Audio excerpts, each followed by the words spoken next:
आराम से बैठो, मैं बुलाता हूं। हमारे लोकप्रिय विधायक श्री राम शरण वर्मा जी, विधान परिषद के सदस्य श्री हरि सिंह ढिल्लो जी, भारतीय जनता पार्टी के जिला के प्रभारी श्री डीपी भारती जी, क्षेत्रीय महामंत्री श्री राकेश जी,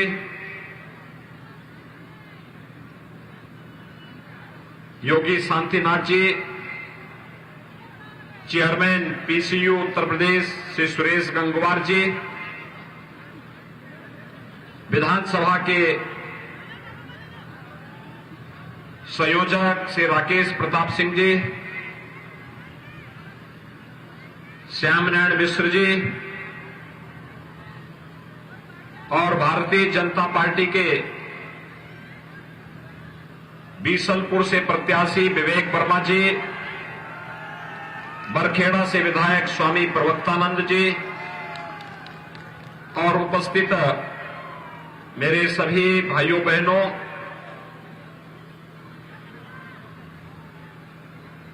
मैं पीलीभीत किस पावन धरा को कोटि कोटि नमन करता हूं। पीलीभीत गोमती नदी का उद्गम स्थल भी है और ये नदी पीलीभीत से निकल करके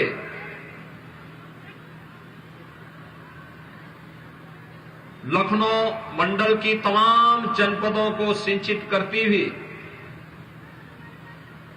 काशी के पास मां गंगा में गोमती का मिलन होता है। मैं पीलीभीत वासियों को इस बात के लिए धन्यवाद देता हूं कि इन्होंने उद्गम स्थल पर जहां मां गोमती विलुप्त हो गई थी, उस स्थल को फिर से श्रमदान के माध्यम से पुनर्जीवित किया है और आज न केवल गोमती की अविरल और निर्मल धारा पीलीभीत में, बल्कि पीलीभीत से लेकर के लखनऊ, सीतापुर लखनऊ होते हुए वाराणसी तक यह अविरल धारा आज भी बह रही है। भाइयों बहनों, आज जब मैं आपके पास बीसलपुर में आया हूं, हमारे वर्तमान विधायक श्री राम शरण वर्मा जी लगातार आपके लिए कई बार से इस क्षेत्र की समस्या को लेकर के लड़ते थे और उसका परिणाम भी आप सबको देखने को मिलता था। याद करिए 2017 के पहले प्रदेश की स्थिति क्या थी। प्रदेश में अराजकता थी, गुंडागिर्दी थी, लूट खसोट थी, हर तीसरे दिन एक दंगा होता था और यहां पर तो उस समय समाजवादी पार्टी का जो विधायक था कैसे रामलीला की जमीन पर कब्जा करता था, कैसे झूठे मुकदमों में यहां के नागरिकों को, भारतीय जनता पार्टी के कार्यकर्ताओं को प्रताड़ित करता था, कैसे किसानों का शोषण करता था, कैसे यहां दंगे हो जाते, छोटी छोटी बात को लेकर दंगे होते थे। लेकिन पिछले 5 वर्षों के अंदर आपने भारतीय जनता पार्टी की डबल इंजन की सरकार की कार्यपद्धति को देखा होगा। इन 5 सालों में प्रदेश में कहीं दंगा हुआ? इन 5 वर्षों में कहीं रामलीला के मैदान में कहीं कब्जा हुआ? भाइयों बहनों, कब्जा तो नहीं हुआ, लेकिन अगर कहीं पहले किसी ने कब्जा किया था, उस कब्जे से मुक्त कराने का काम हम लोगों ने जरूर किया है इन 5 वर्षों में। अभी मैं पूरनपुर से आ रहा हूं, इससे भी बड़ा मैदान वहां पर 2017 में जब हम लोग आए थे, उससे पहले 12 से 17 के बीच उस रामलीला मैदान में भूमाफियाओं ने सत्ता के संरक्षण में समाजवादी पार्टी के गुर्गों ने कब्जा कर लिया था। जब हम लोग 17 में आए तो हमारे यहां के चारों विधायक मेरे पास आए थे और भाइयों बहनों, हम लोगों ने उस समय ये तय किया था कि अगर बुलडोजर सड़क बनाने का काम करेगा तो अवैध कब्जों को मुक्त कराने का काम भी करेगा। रामलीला मैदान वहां कब्जे से मुक्त है, सुरक्षित है। एक बड़ा मैदान वहां पर रामलीला के लिए भी, जहां 1 लाख की भीड़ इकट्ठी हो सकती है और रामलीला के साथ साथ हर प्रकार के मांगलिक और सार्वजनिक कार्यक्रमों के लिए लोगों के लिए एक जगह मिल गई है, सुरक्षित जगह मिल गई है। ऐसी स्थिति पूरे प्रदेश के अंदर थी। भाइयों बहनों, याद करिए 2017 के पहले हर तीसरे दिन एक दंगा होता था, कर्फ्यू लगता था, महीनों कर्फ्यू रहता था, बाजार में बमबाजी होती थी, व्यापारी परेशान रहता था, महिलाएं असुरक्षित रहती थी, बेटियां स्कूल नहीं जा पाती थी।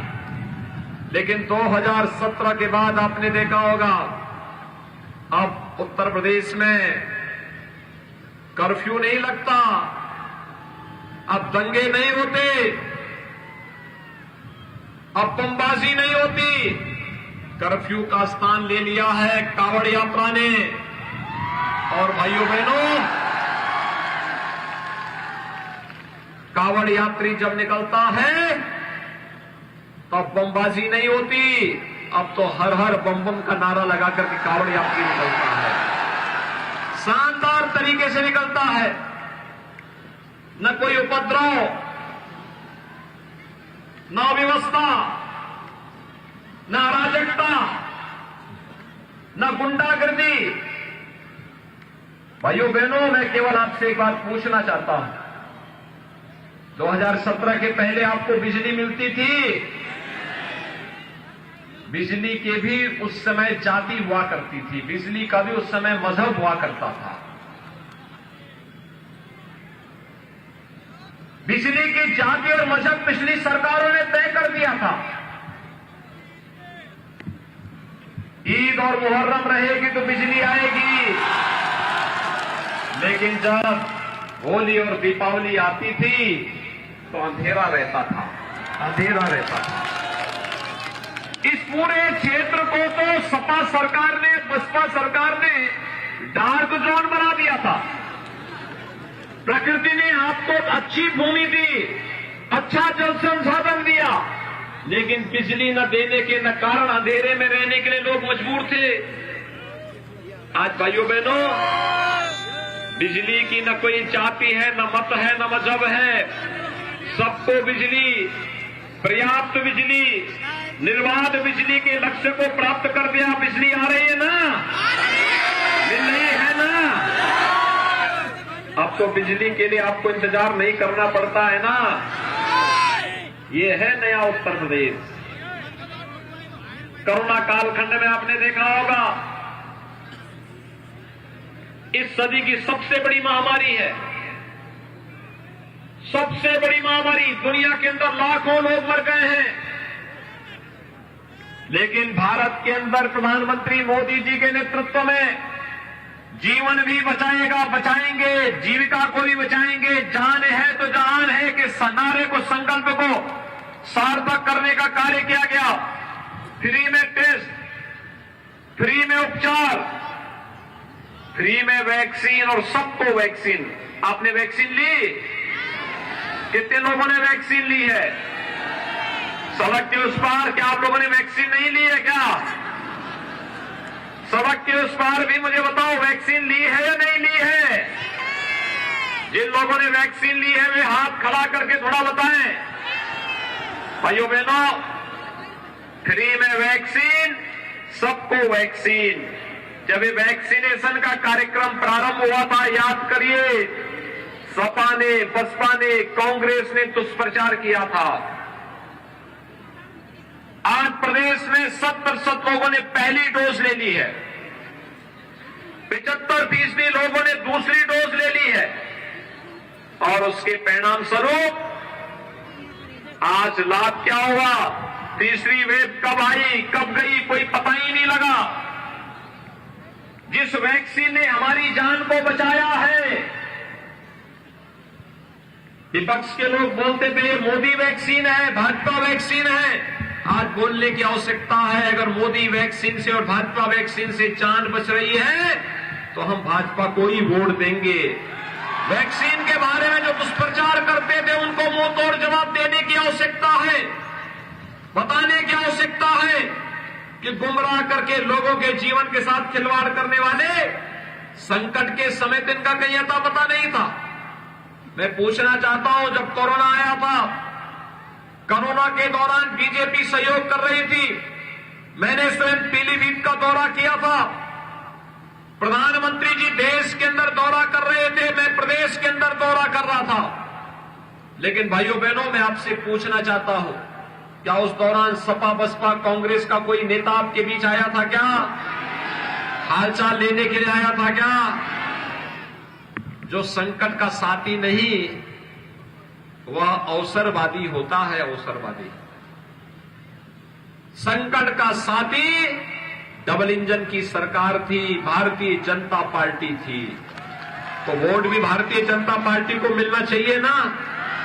सभी लोग सहमत हैं। और भाइयों बहनों, फ्री में वैक्सीन, सबको वैक्सीन तो दिया ही।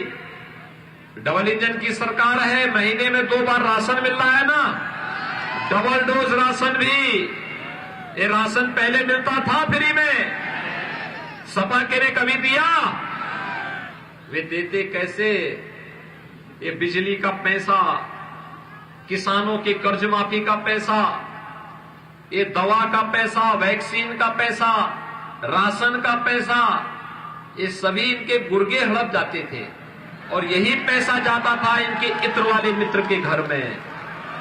इनके इत्र वाले मित्र को तो आपने देखा है ना। इत्र वाले मित्र के लिए ही हम लोग बनाए हैं बुलडोजर। जब बुलडोजर चलता है, ढूंढते ढूंढते इत्र वाले मित्र के ऊपर चढ़ता है, तो नोट के पहाड़ निकलते हैं वहां से। और फिर वही पैसा गरीबों को फ्री में राशन देने में, वही पैसा बिजली देने में, वही पैसा वैक्सीन के लिए और वही पैसा बिजली के लिए भी हम उपयोग में लाते हैं।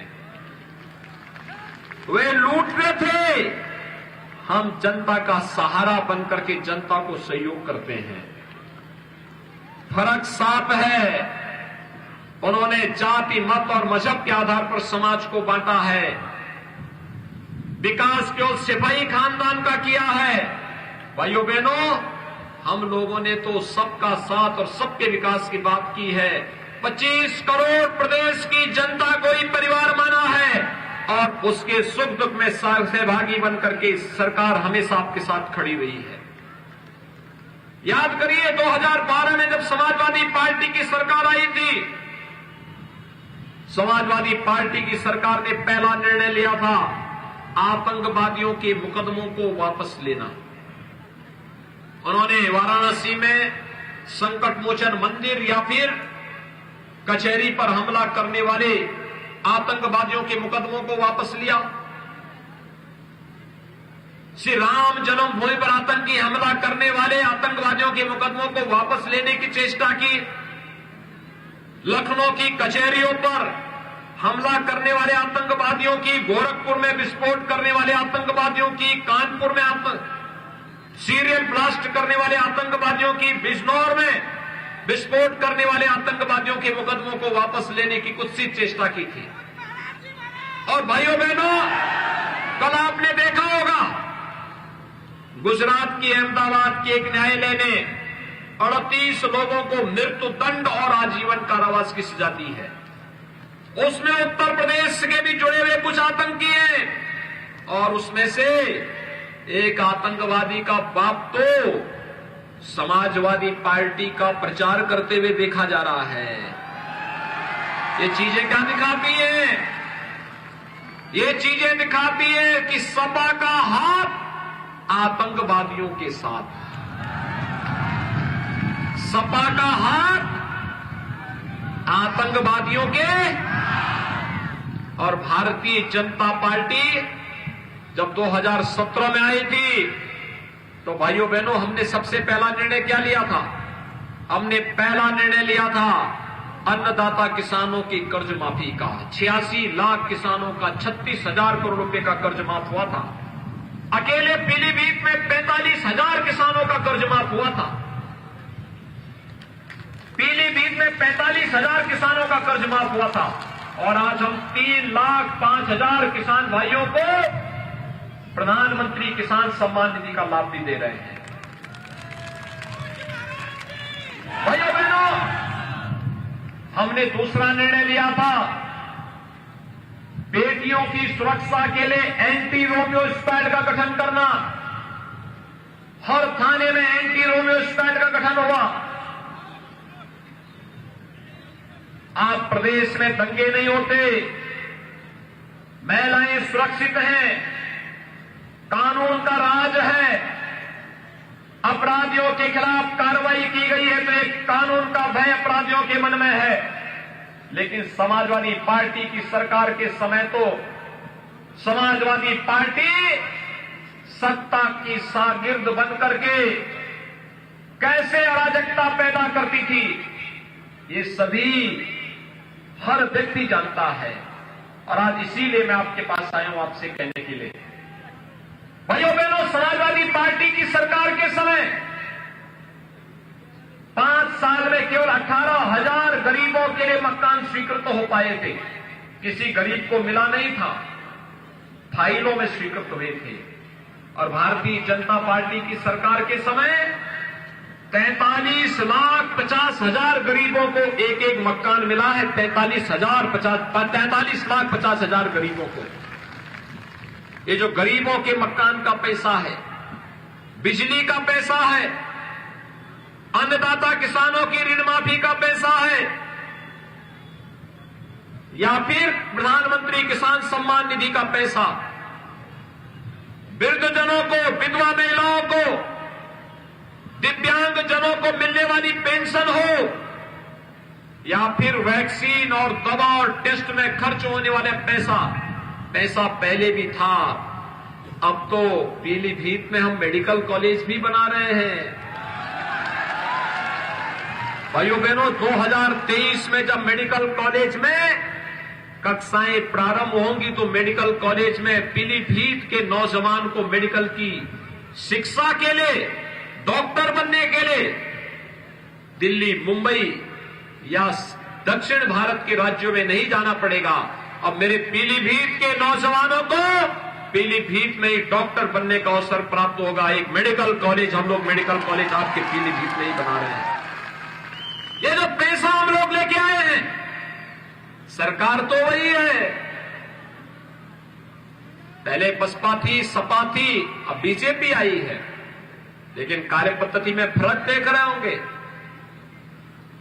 पहले परिवार का भरते थे, बसता था, इत्र वाले मित्र के घर चला जाता था, और आज तो जब परिवार ही नहीं है, पूरा प्रदेश ही परिवार है, तो पूरे प्रदेश के लिए आज काम करना है। एक संकल्प के साथ हम लोग निकले हैं और उस संकल्प के साथ आपको जोड़ने के लिए हम लोग आए हैं कि भाजपा ही सुरक्षा दे सकती है, भाजपा ही सम्मान दे सकती है, और भारतीय जनता पार्टी ही अयोध्या में राम मंदिर का निर्माण भी कर सकती है। मुझे एक बात बताइए, अयोध्या में राम मंदिर का निर्माण एक कांग्रेस के लोग कर पाएंगे? समाजवादी पार्टी के लोग, बहुजन समाजवादी पार्टी के लोग, जो लोग राम भक्तों पर गोली चलाते थे, क्या वे लोग राम मंदिर का निर्माण कराएंगे? भाइयों बहनों, यही कहने के लिए आए हैं, जब राम मंदिर का निर्माण करके आपकी आस्था का सम्मान भाजपा कर रही है, काशी में काशी विश्वनाथ धाम का निर्माण करके आपकी आस्था का सम्मान भारतीय जनता पार्टी कर रही है, गुरु गोविंद सिंह जी महाराज के 4 साहिबजादों के स्मृति में वीर बाल दिवस का आयोजन भारतीय जनता पार्टी की डबल इंजन की सरकार आयोजित कर रही है। और जब अन्नदाता किसानों का सम्मान भारतीय जनता पार्टी कर रही है, जो अपने प्रदेश के युवाओं के रोजगार और नौकरी की व्यवस्था भारतीय जनता पार्टी की डबल इंजन की सरकार कर रही है। और अब तो भाइयों बहनों, हम लोग वर्तमान में उत्तर प्रदेश के हर युवा को स्मार्ट नौजवान बना रहे हैं। 1 करोड़ नौजवान को टैबलेट और स्मार्टफोन दे रहे हैं। आपके पीलीभीत के नौजवानों को भी मिला है। हर स्नातक करने वाले, परास्नातक करने वाले, ITI, polytechnic, engineering, medical, nursing, pharmacy, ये सभी प्रकार के पाठ्यक्रमों में प्रवेश ले हुए हर छात्र को हम लोग टैबलेट भी देंगे, स्मार्टफोन भी देंगे और इसका खर्चा मां बाप पर न आए, इसके लिए डिजिटल एक्सेस भी उसको फ्री में उपलब्ध करवाएंगे। समाजवादी पार्टी को इसमें भी चिढ़ है। चुनाव आयोग को शिकायत कर दिया, ये युवाओं को ये देने की आवश्यकता क्या है। मैंने कहा अभी तो 1 करोड़ दे रहे हैं, 10 मार्च के बाद 2 करोड़ नौजवानों को देंगे, 2 करोड़ नौजवानों को। भाइयों बहनों, मैं इसीलिए आज आपके पास आया हूं। भारतीय जनता पार्टी ने आपके पास सुयोग्य प्रत्याशी दिए हैं, जो युवा भी हो, विकास भी करा सकते हो, आपकी भावनाओं का सम्मान भी करा सकते हो। और इस दृष्टि से भारतीय जनता पार्टी ने बीसलपुर से श्री विवेक वर्मा को और बरखेड़ा से स्वामी प्रवक्तानंद जी को अपना प्रत्याशी बनाकर के आपके बीच उतारा है। दोनों प्रत्याशी सामने बोले, ये दोनों हमारे प्रत्याशी हैं। और पीलीभीत से संजय सिंह गंगवार और पूरनपुर से बाबूराम पासवान भारतीय जनता पार्टी के प्रत्याशी हैं। इन चारों प्रत्याशियों को विजयी बना के भेजेंगे। फिर एक बार 300 पार के लक्ष्य को प्राप्त करने में योगदान देंगे सभी लोग। उस पार भी, इस पार भी छतों के ऊपर जो लोग हैं, उन लोगों से मैं अपील करूंगा, सभी लोग सहमत हैं। भाइयों बहनों, प्रदेश की सुरक्षा के लिए, प्रदेश